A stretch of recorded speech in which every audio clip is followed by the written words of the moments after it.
kita nak memberi fokus kepada bagaimana untuk mengekalkan tahap kepercayaan terhadap media, dan untuk itu kita akan alihkan tumpuan anda. Kita nak bersama dengan Tan Sri Johan Jaafar yang merupakan tokoh wartawan negara. Assalamualaikum Tan Sri.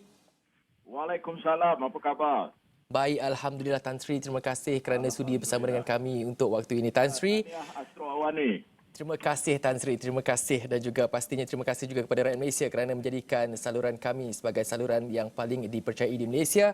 Dan Tan Sri, kita memberi fokus kepada cabaran dalam mengukuhkan kepercayaan terhadap media Tan Sri. Jadi bagaimana Tan Sri melihat cabaran dan faktor yang mempengaruhi sebenarnya terhakisnya kepercayaan pembaca, dan adakah media sosial menyumbang kepada ketidakpercayaan ini Tan Sri? Media sosial ada peranan itu sendiri, tapi saya selalu percaya bahawa ada keperluan untuk kita coexist, hidup bersama di antara traditional platform dan juga social media. Kita tak dapat menafikan kepentingan bentuk ataupun platform tradisional, dan pada waktu yang sama kita harus mengakui perubahan dinamisme baru yang bangkit ataupun yang lahir daripada social media. Baik Tan Sri sebagai tokoh wartawan negara sendiri Tan Sri, bagaimana Tan Sri melihat cabaran yang harus dilalui oleh para pemain media dalam orang kata satu, mengukuhkan kepercayaan, yang kedua dalam menangkis berita-berita palsu yang semakin bebas dan berleluasa di media sosial ketika ini Tan Sri. Jadi bagaimana peranan wartawan itu dapat dimainkan sebaik-baiknya Tan Sri? Kepercayaan ataupun trust ni adalah segala-galanya dalam media.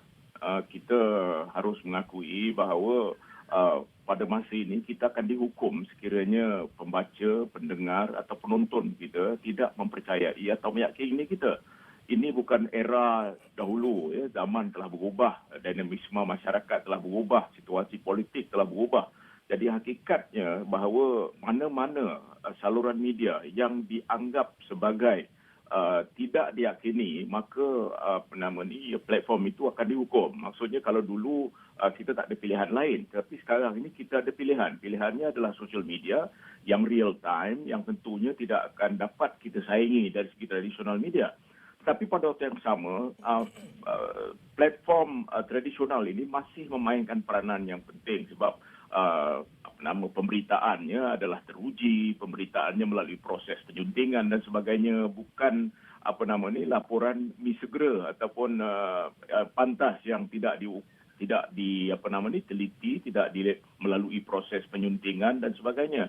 Namun demikian, kita harus juga menerima hakikat bahawa dalam konteks hari ini orang mempercayai apa yang mereka baca. Sebab itu konsep fake news dan sebagainya atau berita palsu ini berleluasa sebab kecenderungan di dalam sosial media ialah oleh kerana berita itu pantas, laju dan orang mulai mempercayainya. Kenapa mereka mempercayainya? Kemungkinannya maka mereka tidak sabar ataupun mereka tidak mengakui hakikat bahawa bentuk ataupun form yang tradisional itu boleh meyakinkan mereka. Ya, ini adalah dilema yang dihadapi oleh pemain ataupun mereka yang terlibat dalam dunia media.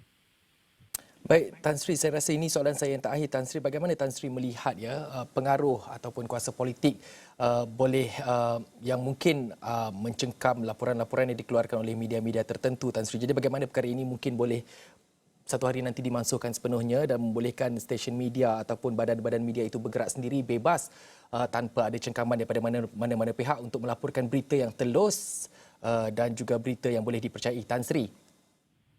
Ya, sepanjang perjalanan kehidupan media di Malaysia, ya, kebebasan media sebenarnya berakhir apabila Utusan Melayu diambil alih oleh UMNO dalam tahun 60-an.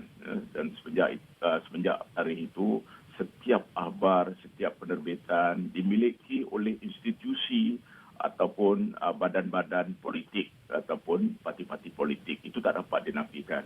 Tetapi kita ada pilihan yang lain. Saya fikir dalam konteks Astro is totally a commercial undertaking, dan juga apa yang berlaku dengan Sinar Harian misalnya. Sebab itu batas keyakinan dan kepercayaan rakyat kepada dua platform ini sangat tinggi sebab mereka percaya bahawa ini adalah institusi ataupun badan yang sebenarnya tidak dipengaruhi oleh mana-mana badan politik. Begitu juga portal seperti Malaysia Kini dan sebagainya, mereka kepercayaan atau trust rakyat itu lebih tinggi. Jadi ini sebenarnya adalah pengajaran bagi